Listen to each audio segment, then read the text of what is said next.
Welcome to my channel లీలా గన్ని. ఈరోజు నేను summer special చేయబోతున్నానండి. Summer special అంటే ఆంధ్ర స్టైల్ మామిడికాయ పప్పు. ఇది చాలా టేస్టీగా చాలా కమ్మగా ఉంటుందండి. తప్పకుండా ఈ మామిడికాయ సీజన్లో పచ్చి మామిడికాయ తీసుకొని పప్పు చేసుకొని ట్రై చేయండి.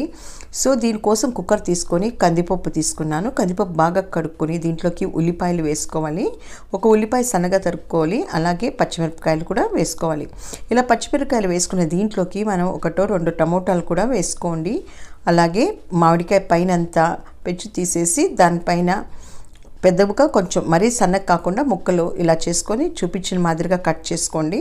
సో దీంట్లోకి పసుపు, అలాగే మీరు స్పైసీ తగ్గట్టుగా కారం వేసుకోండి. దీంట్లోకి యాక్చువల్లీ మామిడికాయ పప్పుకి ఉప్పు కారం అనేది ఉంటేనే టేస్టీగా కనిపిస్తుందండి. అలాగే కొన్ని వెల్లుల్లిపాయలు దంచుకొని ఇలా వేసుకున్నాము. అలాగే కన్సిస్టెన్సీ తగ్గట్టుగా మీరు నీళ్లు పోసుకొని ఇది కుక్కర్ మూత పెట్టుకొని, ఇది పచ్చి మామిడికాయ వేసాం కాబట్టి పులుపు ఉంటుంది కాబట్టి ఒక 6-7 విజిల్ పైనే దీన్ని వచ్చేలాగా మీరు విజిల్స్ వచ్చాక తర్వాత స్టవ్ ఆఫ్ చేసేసి చెక్ చేసుకోండి. మరీ పేస్ట్గా ఉంటే బాగుండదండి మామిడికాయ పప్పు. కొంచెం కందిపప్పు బరకబరకుంటేనే టేస్ట్గా వస్తుంది. పేస్ట్గా ఉంటే బాగుండదు పప్పు. దీన్ని పప్పు గుత్తితో బాగా ఇలా మనం ఎనిపేసుకోవాలి. చింతపండు అనేది నేను ఇక్కడ పులుపు మామిడికాయ తీసుకున్నాను, అలాగే టమోటాలు తీసుకున్నాను కాబట్టి చూసుకొని మీరు వేసుకోవచ్చు.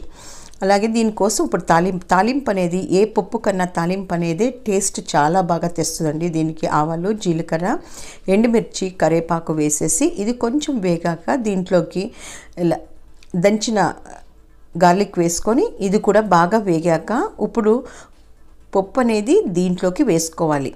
పప్పు అంతా దీంట్లోకి వేసుకొని కొంచెం బాగా పప్పు ఒక 2 నిమిషాల పాటు దీంట్లో ఉడకనివ్వాలి. సో తాలింపు అనేది చాలా పప్పుకి టేస్ట్ని ఇస్తుందండి. మీరు కావాలంటే 1 టేబుల్ స్పూన్ అంతా నెయ్యి వేసుకోవచ్చు. దీనిపైన కరివేపాకు వేసాను. ఇలా కరివేపాకు వేసుకొని దీంట్లో నేను కావాలని కొంచెం ధనియాల పొడి వేసానండి. ఇది పూర్తిగా ఆప్షనల్, మీకు ఇష్టం లేకపోతే వేసుకోకండి. అలాగే కొంచెం కొత్తిమీర వేసుకొని పైన గార్నిషింగ్ కోసము కొంచెం ఉడకనివ్వండి. టేస్ట్ వస్తుంది. దీనికి కావాలంటే కొంచెం నెయ్యి కూడా వేసుకుంటే ఇంకా టేస్ట్ వస్తుంది. ఈ కన్సిస్టెన్సీ కొంచెం మీకు థిక్ అనిపిస్తే కొంచెం కుక్కర్లో మనకి వేడి నీళ్ళు తీసుకొని మనం ఉడకపెట్టిన పప్పు వేస్తాం కదండి, దాంట్లోకి కొంచెం నీళ్ళు వేసుకొని ఇది కొంచెం బాయిల్ కావాలి. పప్పు అంతా కొంచెం బాయిల్ కావాలి. మనం వేడి నీళ్ళు తీసుకున్నాం కాబట్టి ఒక బాయిల్ వచ్చే వరకు ఉంచి దాన్ని తీసుకొని సర్వ్ చేసుకోవాలి. ఇది వేడి అన్నంలో నెయ్యి వేసుకొని మామిడికాయ పచ్చడి వేసుకొని తింటే ఏ చికెన్ అన్నా పనికొస్తుందండి దీంతో. సో ఒకసారి తప్పకుండా ట్రై చేయండి. అలాగే నా ఛానల్ ఫస్ట్ టైం చూస్తుంటే సబ్స్క్రైబ్ కూడా చేయండి.